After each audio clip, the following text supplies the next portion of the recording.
to today's class on complex number. We want to see how to solve this problem we have. We have posted a lot of questions on complex number and want to solve this and how to do it. Now in mathematics, when you have I simply means square root of minus 1. Anywhere you see I, say it is equal to square root of minus 1. Then when you see square root of I, remember that this means minus 1 raised to the power of 1 over 2. So that means square root of I will be equal to bracket minus 1 raised to the power 1 over 2 or raised to the power 1 over 2. This 1 over 2 is for this outside square root. This 1 over 2 is for this square root of minus 1. That will be giving us minus 1 raised to the power of 1 over 4. So we have seen what this simply means. After solving it this way, we will also solve it another way so that you see possible answers we can get or possible ways we can solve this question. Now when you see something like this, the implication is that it does not have imaginary part. That is minus 1 plus 0i. It doesn't have imaginary part. Whenever a complex number do not have imaginary part, the implication is that it only have the real part. And when it have only the real part, which is minus 1, say that your principal argument will be equal to 180 or pi radian. If they ask you why, say it is because it does not have imaginary part. It has only real part. Now, also say that your modulus is equals to positive of that real part, which is what? Plus 1. Positive of real part means plus 1. Now, how do we do this now? We will apply a principle called De Moivre's theorem, which states that if we are given this type of question, use r raised to the power of n bracket cos n theta p plus I sine n theta p. That means this theta p is talking about the principal argument, while the r is talking about the modulus, while the letter n is talking about the power. Okay, so that means our r is 1 raised to the power of n is 1 over 4, 1 over 4. 1 raised to the power of anything is 1, so we clean this and write only 1. That is because 1 raised to the power of anything is equal to 1. Same bracket cos, what is our n? 1 over 4. And what is our theta p? Theta p is 180 or pi.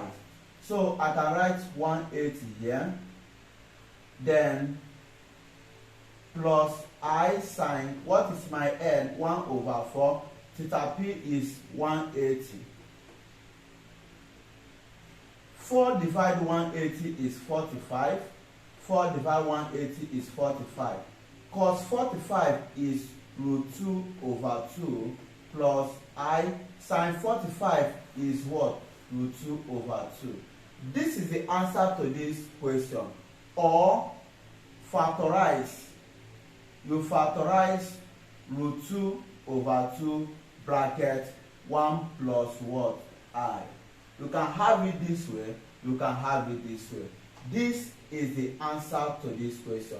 Let's see other ways we can get it.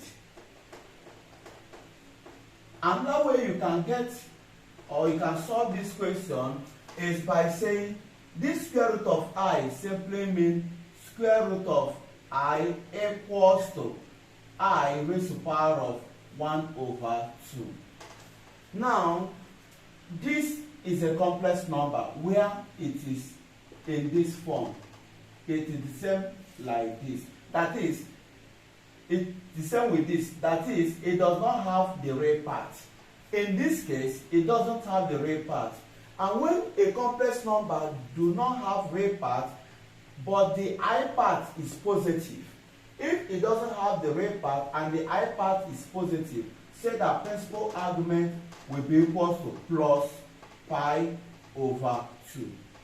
But if it doesn't have the real part and the I part is negative, say it will be minus pi over 2. That is when you have 0 minus I all raised power of half.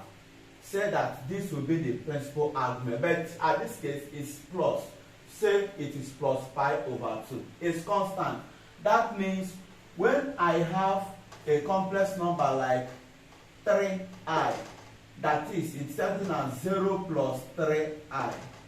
That means the principal argument of 3i will be equal to pi over 2 because it is positive, and so on. Okay, then what will be the modulus? Modulus r will be equal to, what is the coefficient of I is 1. You take the coefficient to be 1. Now you put it in the Moivre's theorem that says r raised to the power of 1 over 2. 1 raised to the power 1 over 2 is something as 1 because 1 raised to the power of anything is 1. So you say 1 bracket cos. What is your n? Your n at this point is 1 over 2. Then what is your pi? And what is your PA, which is your theta p? Theta p will be equal to pi over 2. So 1 over 2 times pi over 2 plus I sine 1 over 2 times what? Pi over 2. Now, pi times 1 is what? Pi. 2 times 2 is what? 4. Pi means 180. 180 over 4. Please note that pi means what? 180 degrees. This is pi radian. This is 180 in degrees. Pi over 4 means 45. So cos 45, cos pi over 4, which is 45, will be giving me what? Root 2 over 2 plus pi over 4, which is 45, will be giving me, sine of it, will be giving me root 2 over 2. Okay?